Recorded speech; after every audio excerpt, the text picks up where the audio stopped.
Bonjour Nathalie. Bonjour Trina, bonjour Alexandre. Bonjour. Bienvenue Nathalie, vous nous appelez d'où? Je vous appelle près de Chambéry. D'accord. Alors, vous avez perdu votre frère suite à un chagrin d'amour, c'est ça? Oui, c'est tout à fait ça. Qu'est-ce qui s'est passé? Alors en fait, il n'a pas supporté la séparation avec sa femme et il a malheureusement décidé de mettre en scène son départ pour voir en fait, je pense, lui lancer un dernier appel au secours pour pas qu'elle le quitte, qui n'était pas forcément une bonne idée, mais malheureusement dans le timing avec lequel il a procédé, les personnes ne sont pas arrivées à temps. Par la force des choses. Donc il a été retrouvé inanimé et malheureusement il n'a pas pu être amené à la vie. Et depuis cet événement-là, c'est assez difficile puisque au niveau personnel, ça a été un gros choc. Je pense que d'en témoigner aussi à la radio, ça peut aussi aider des personnes à ne pas passer à l'acte et aussi à aider certaines familles. Bien évidemment. Voilà, je pense que ça c'est surtout un élément très important de ce témoignage aujourd'hui. Donc suite à ces faits, ça a été donc un bouleversement au niveau familial. Moi j'ai eu besoin de temps pour comprendre ce qui s'était passé. Oui. Donc j'ai pu avoir beaucoup d'informations. Au niveau personnel et familial, il y a eu énormément de problématiques qui ont été soulevées. Puisqu'en fait, on a accusé mon père du passage à l'acte de cette mise en scène de mon frère, qui, je pense, oui, il y a peut-être pu avoir des éléments du passé, parce que généralement, les choses sont multifactorielles, mais néanmoins, ce n'était pas la raison principale. Donc, j'ai un papa qui a été énormément, on va dire, fustigé. Et je voudrais savoir en fait deux éléments, d'où mon appel. C'est est-ce qu'au niveau personnel, moi je vais pouvoir repartir sur on va dire avec une nouvelle énergie pour reprendre un petit peu une vie normale et au niveau professionnel. Et si au niveau familial, les choses vont un petit peu s'éclaircir, que les personnes vont comprendre que c'était plutôt une question multifactorielle qui a amené à cette situation et que la famille pourra peut-être un jour refaire des liens. Est-ce qu'on peut en savoir un peu plus sur le rôle de votre papa? Alors mon papa c'est quelqu'un qui a une vie assez difficile et qui est assez, on va dire assez dur dans son éducation. Je pense que c'est cet élément-là qui lui a été reproché. Néanmoins, moi de ce que je sais, des éléments recueillis, mon frère ne parlait pas des relations parfois difficiles du passé avec son père. D'accord. Voilà. Est-ce que vous savez pourquoi au départ elle l'avait quitté, la compagne de votre frère? Oui, je l'ai su. Je peux pas tout vous dire là à l'antenne parce que c'est d'ordre personnel. D'accord. Mais il y avait des problématiques qui n'arrivaient pas à être résolues et lui pensait pouvoir, mon frère, les résoudre. Mais seul, ça n'était pas envisageable. D'accord, donc c'est quelque chose qui a eu un impact évidemment dévastateur sur votre vie, notamment sur votre vie professionnelle aussi. Oui, tout à fait. J'ai eu vraiment besoin de vraiment essayer de comprendre ce qui s'était passé, de mener un peu mon enquête pour en fait m'aider à faire le deuil, mais aussi aider mes parents et ma famille, un certain nombre de ma famille, à dire voilà les éléments et voilà ce qu'on peut en dire et puis voilà ce qu'il faut éviter de reproduire. D'accord. Et au niveau familial, donc aujourd'hui, c'est un peu difficile avec votre papa, mais vous directement, ça se passe bien avec lui? Oui, moi non. Je pense qu'avec tout le travail réalisé grâce à mon métier, mais aussi en psychologie, j'ai compris qu'il y avait certaines choses de son passé ou de son comportement qui étaient en fait pouvaient s'expliquer.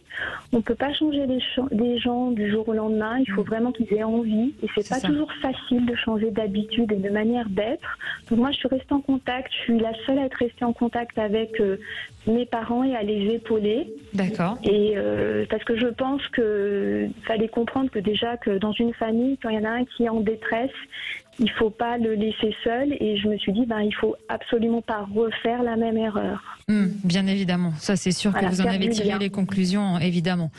Alexandre. Oui. Une histoire très touchante. Oui, Pas facile pour vous. l'histoire et surtout témoignage très touchant. Et alors, pardonnez-moi, Nathalie, je ne vais pas vous contrarier, mais il y a sur certaines choses sur lesquelles je ne pourrais pas répondre, parce que déjà, pour le respect de votre frère, et deuxièmement, il n'y a pas eu de lettres ou d'écriture, donc peut-être que lui souhaitait justement que ça reste dans ce silence, et ce n'est pas à moi à dévoiler quoi que ce soit, puisque je n'ai pas l'information de tout ça. Il a laissé une lettre ? Il a laissé quelque chose ? Non, on pense que c'est vraiment un coup de tête. On pense qu'il a vraiment eu à un moment donné un coup de tête et qu'il ne s'est pas rendu compte que ce qu'il allait faire, ça ne pouvait pas forcément fonctionner comme lui l'avait prévu. En fait, lui, il voulait juste passer un appel au secours, c'est attirer son attention, d'après ce que j'ai compris. Nous, on l'a compris comme ça, du moins d'après ce que j'ai pu comprendre et avoir comme information. On pense que c'est ça et que, malheureusement, ça ne s'est pas passé comme il pensait. Et ça fait partie de son destin, malheureusement. Et puis, en ce qui concerne votre papa, moi, je ne connais pas votre histoire et je ne pourrais pas, ça ne serait pas recevable de dire que c'est à cause de votre père ou autre. Et donc, à ce niveau-là, je ne peux pas me prononcer. Effectivement, et je me doute bien que d'un point de vue familial, ça a créé un éclatement, un chaos, effectivement.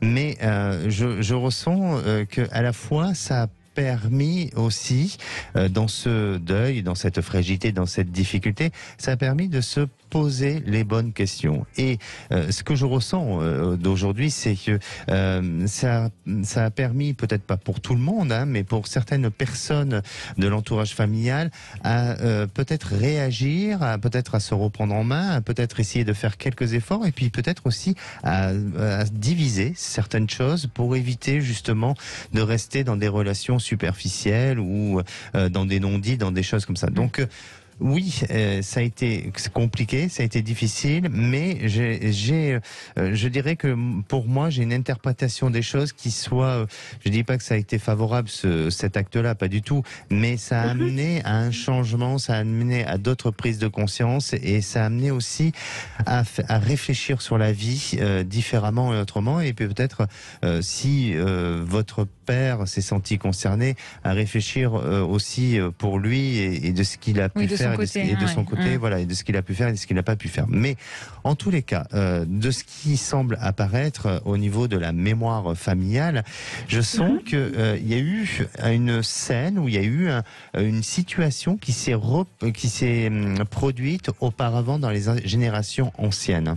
Donc je ne sais pas si vous connaissez bien votre histoire familiale, mais dans les anciennes générations, on dirait qu'il y a eu quelque chose, un phénomène un peu assez similaire, alors peut-être différent pour des raisons sûrement qui leur sont propres, mais il y a eu quand même quelque chose. Est-ce que vous avez entendu parler d'un acte de suicide dans les familles ? Alors, pas du côté paternel, mais je sais que du côté maternel, j'avais une grand-mère qui avait tendance à être un petit peu comédienne, on va dire, à faire un peu du chantage émotionnel quand quelque chose n'allait pas ou que son conjoint n'allait pas dans le sens qu'elle voulait. Alors c'est peut-être, ça peut être ça. Et puis après, est-ce que, malgré tout, votre frère a été imprégné par une énergie un peu de celle-ci, et puis après, il a eu un acte suicidaire. Donc, mais en attendant, essayez de prendre du recul, et puis que chacun porte sa responsabilité, c'est certain. Mais pour vous, même si vous portez ce deuil, pour moi, j'ai le sentiment et l'impression que vous devez justement porter la force et le courage et donner encore plus dans votre vie et notamment dans votre réalisation de vie de femme et aussi sur le plan professionnel. Alors là, je reviens un peu sur votre activité professionnelle. On dirait qu'il y a du changement qui s'annonce. Depuis 3-4 mois, il y a eu un mouvement, il y a eu quelque chose qui s'est passé pour vous sur le plan professionnel ? Oui, tout à fait, Alexandre, c'est très juste. Vous faites quoi comme activité ? Alors en fait, je suis formatrice.